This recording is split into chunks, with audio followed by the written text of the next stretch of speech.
अरे वाह, फिर तो तेरा पति तेरी मस्त चुदाई करता होगा। सुनील की इस बात पर गंगूबाई बहुत शर्मा गई। पहाड़ों के बीच एक गांव था। उस गांव में सुनील और गीता नाम के पति पत्नी रहते थे। गीता बहुत ही सुंदर थी। उन दोनों का लव मैरिज हुआ, लेकिन सुनील एक नंबर का चुदाईखोर आदमी था। उसे चुदाई करने का इतना शौक था कि अगर उसका बस चलता तो वो गीता को कभी भी बिस्तर से बाहर जाने नहीं देता। सुनील दिन भर अपने फैक्ट्री में काम करता और शाम को घर आता। यहां गीता पूरा दिन घर का काम करती थी।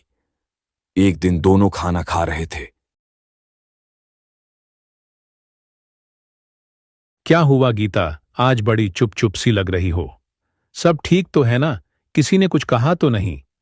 नहीं जी, भला आपके होते हुए किसी की क्या हिम्मत जो मुझे कुछ कहे। दरअसल बात यह है कि सारा घर का काम मुझे अकेले ही करना पड़ता है। शाम होते होते पूरा शरीर दर्द करने लगता है। ऊपर से आप रात को बड़ी बेदर्दी से मेरी चुदाई करते और फिर अगली सुबह वही काम। इसलिए मैं सोच रही हूँ कि कोई काम वाली बाई रख लूं घर पर काम करने के लिए। तो रख लो ना, मैंने कब मना किया है? उसमें तेरी ही थोड़ी मदद होगी।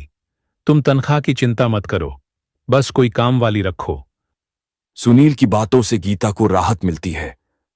वो मन ही मन हल्का महसूस करने लगती है। सुनील काम पर जाने लगता है। अरे सुनो, आप टिफिन लेना तो भूल ही गए। ये लीजिए आपका टिफिन।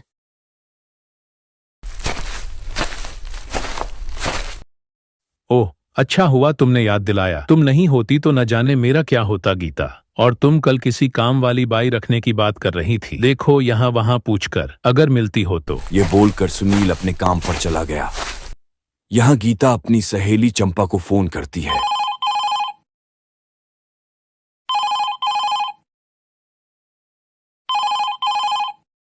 हेलो, चंपा स्पीकिंग। अरे चंपा, मैं गीता बोल रही हूँ। मुझे तुम्हारी थोड़ी मदद चाहिए। तुम्हारे नजर में कोई काम वाली बाई हो तो मेरे यहाँ भेज दो ना। सारे घर का काम मुझे अकेले करना पड़ता है। हाँ ठीक है गीता, हमारे गांव में एक गंगूबाई नाम की काम वाली बाई है। मैं उसे तेरे घर भेजती हूँ। तुम खुद उससे बात करना, मतलब तनख्वाह और बाकी कुछ।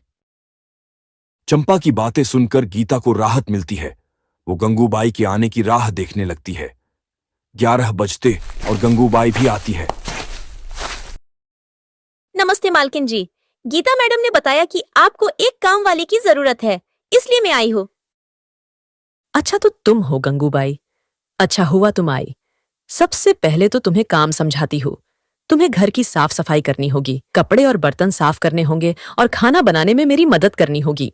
ठीक है मेम साहब, मैं सब काम करूंगी जो आपने बताया, लेकिन मेरी तनख्वाह? हाँ, ये सब काम के मिलाकर मैं तुम्हें 15,000 तनख्वाह दूंगी और हफ्ते में एक छुट्टी। बाद में गंगूबाई अपना काम करने लगती है। यहां गीता थोड़ी देर आराम करने लगती है।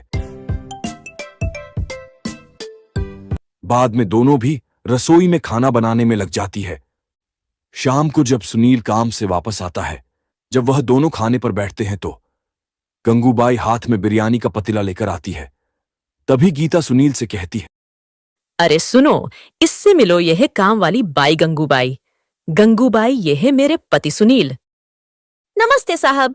सुनील की आंखें फटी की फटी रह गई। जब गीता ने कहा कि उसे काम वाली चाहिए तो उसे लगा कि कोई बूढ़ी औरत जैसी काम वाली मिलेगी, लेकिन गंगूबाई तो जवान और खूबसूरत थी।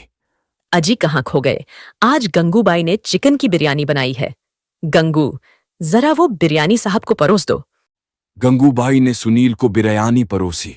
सुनील को बिरयानी अच्छी लगी। अरे वाह, तुम खाना भी अच्छा बनाती हो। ऐसे ही रोज बनाया करो।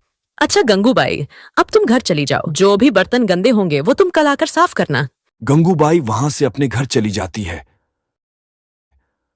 अब सुनील बार बार अपनी कामवाली ही को ही देखता रहता था।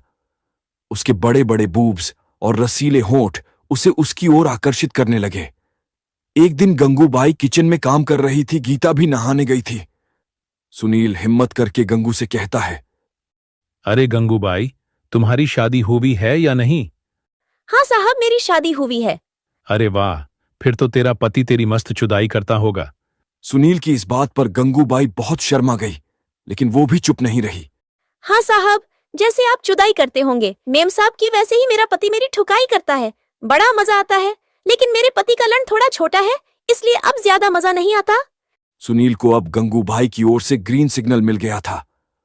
वो चाहता तो गंगूबाई से वहीं पर बताता कि उसका लंड बड़ा है, लेकिन सुनील ने जल्दबाजी नहीं की। उसे गीता का भी ध्यान रखना था। उसे पता चले बिना गंगूबाई को दबोचना था। एक दिन सुनील ने एक प्लान बनाया। अरे गंगूबाई, पता नहीं गीता कहाँ चली गई है, जरा अलमारी से तौलिया तो लाना। जी साहब, अब अभी लाई। गंगूबाई जल्दी से अलमारी से साफ तौलिया बाहर निकालती है और उसे सुनील को देने के लिए जाती है। वॉशरूम का दरवाजा खुला था, वो सीधा अंदर जाती है।